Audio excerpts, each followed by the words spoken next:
주님께서 여러분과 함께 요한이 전한 거룩한 복음입니다. 1장 19절에서 28절까지의 말씀입니다. 요한의 증언은 이러하다. 유다인들이 예루살렘에서 사제들과 레위인들을 요한에게 보내어 당신은 누구요? 하고 물었을 때 요한은 서슴지 않고 고백하였다. 나는 그리스도가 아니다 하고 고백하는 것이다. 그들이 그러면 누구란 말이요? 엘리야요? 하고 묻자 요한은 아니다 하고 대답하였다. 그러면 그 예언자요? 하고 물어도 다시 아니다 하고 대답하였다. 그래서 그들이 물었다. 당신은 누구요? 우리를 보낸 이들에게 우리가 대답을 해야 하오. 당신은 자신을 무엇이라고 말하는 것이요? 요한이 말하였다. 나는 이사야 예언자가 말한 대로 너희는 주님의 길을 곧게 내어라 하고 광야에서 외치는 이의 소리다. 그들은 바리사이들이 보낸 사람들이었다. 이들이 요한에게 물었다.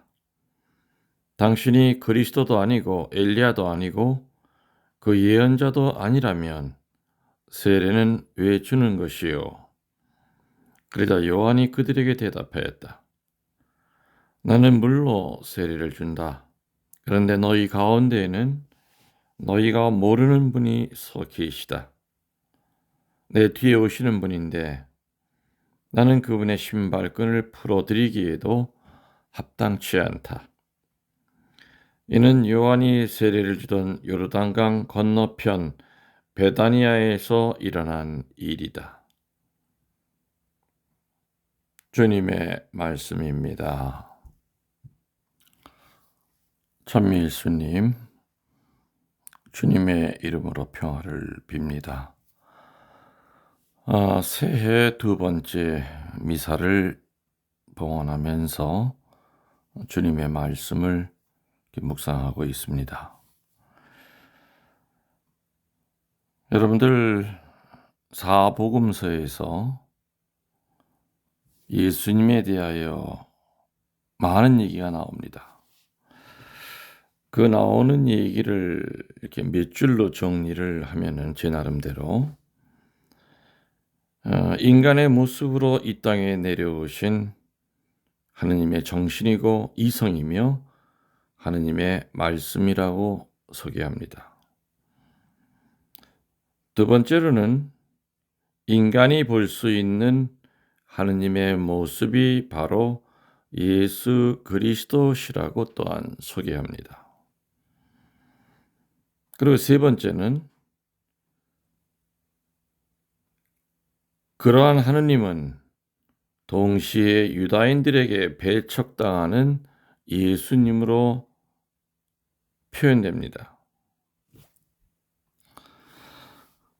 네 번째로 사복음서에서 얘기하시는 핵심은 하느님은 조건 없이 제공하시지만 인간은 그 하느님의 제공을 거절하는 이야기가 나옵니다. 그리고 다섯 번째로는 하느님은 사랑을 베푸시지만 그 사랑을 거절하는 인간의 죄, 또 그리스도는 인간을 초대하지만 그 초대를 거절하는 인간의 모습이 동시에 기록되어 있습니다. 지금 얘기 드린 이 다섯 가지 정도가 사복음서의 핵심입니다. 다시 말씀드리면은 인간의 모습으로 이 땅에 내려오신 하느님의 정신이고 이성이며 하느님의 말씀이 바로 예수 그리스도라는 거고요. 두 번째로는 인간이 볼 수 있는 하느님의 모습이 바로 예수 그리스도라는 거고요. 세 번째는 하느님은 유다인들에게 배척당하는 예수님으로 표현되고 있고요. 또 하느님은 무한히 주시지만 인간은 그 하느님의 사랑을 거절하는 이야기. 사랑을 베푸시지만 사랑을 거절한 인간의 죄.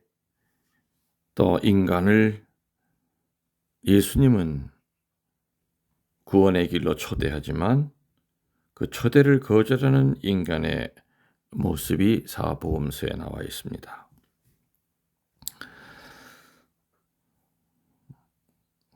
오늘 복음에 등장하는 세례자 요한은 지가리아의 아들이었기 때문에 의당이 제사장직을 이을 수 있는 혈통이 분명했습니다.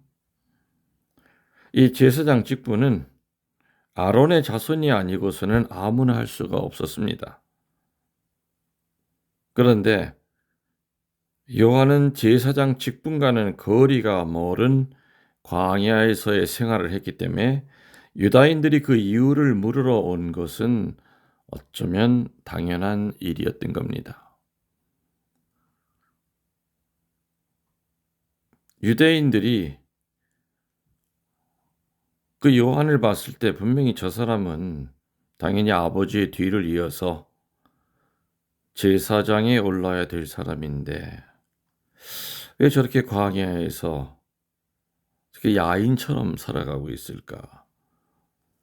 그 이유가 대단히 궁금했던 겁니다. 그래서 유대인들은 그 이유를 물으러 온 것이었죠. 유다인들은 자기들의 구원자 메시아를 기다리고 있던 터였습니다.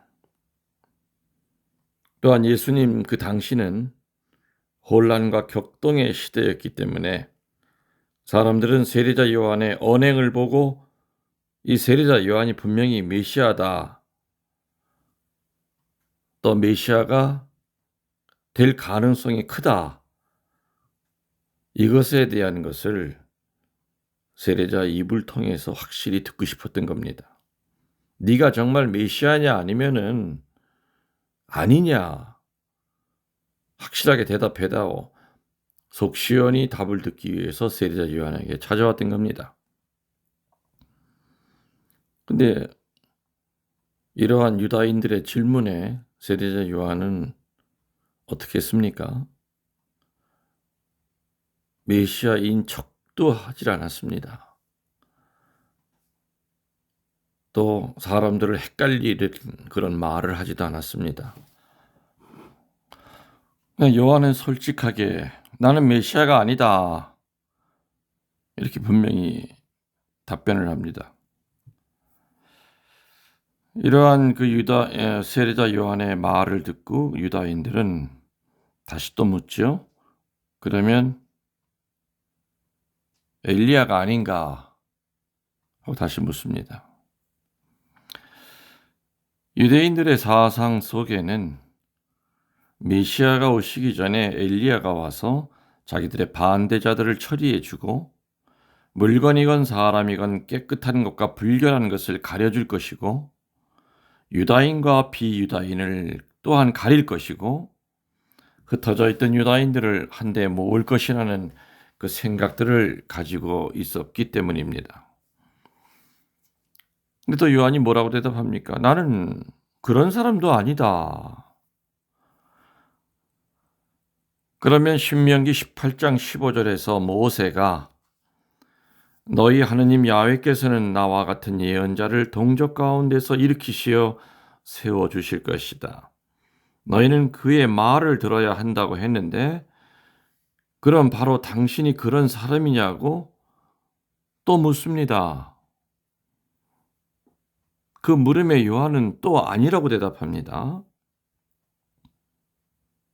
지금 메시아냐고 물었더니 또 아니라고 그랬고 엘리야냐고 물었더니 그것도 아니라고 그랬고 또 신명기 15장 18장 15절에 나오는 대로 민족을 일으켜 세워주실 사람이냐 물었더니 그도 아니라고 그랬습니다.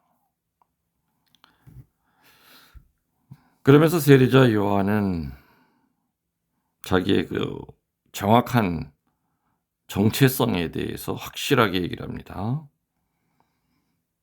자기 자신의 존재를 왕이 오실 때 그 길을 예비하라고 외치는 그냥 소리에 지나지 않는다고 합니다. 소리라고 그랬습니다. 왕이 행차하실 때 여보시오 왕들 나가십니다. 왕이 나가십니다. 왕이 나가십니다 하고 왕이 지나가는 길을 알리는, 왕이 나타났다는 것을 알리는 그 소리에 지나지 않는다고 합니다. 물론 이 표현은 이사야서 40장 3절에 나오는 말씀이지요. 이같이 요한은 사람들이 자기를 바라보는 것을 전혀 원치 않았습니다. 자기가 설교하고 가르쳤다 해도 자기를 잊어버리고 오직 이미 와 계신 임금님, 다시 말하면은 예수님만을 바라보라고 정직하게, 그리고 꾸밈 없이 직설적으로 얘기를 합니다. 오늘 요한의 이러한 정직한 태도, 엄밀히 따지면 요한은 예수님을 깔아뭉갤 수도 있었습니다. 그리고 메시아 행세할 수도 있었고요.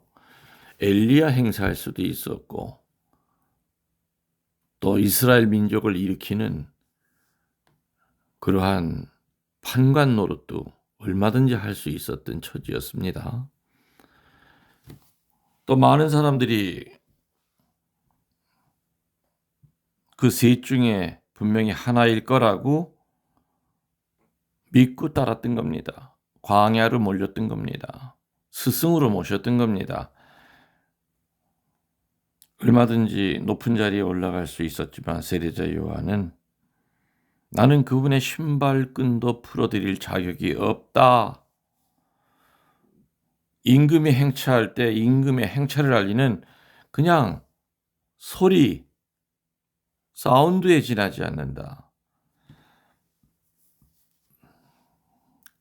사람들이 나를 최상의 인간으로 알고 있는데 저 밑에 인간으로 스스로 고백한다고 하는 것은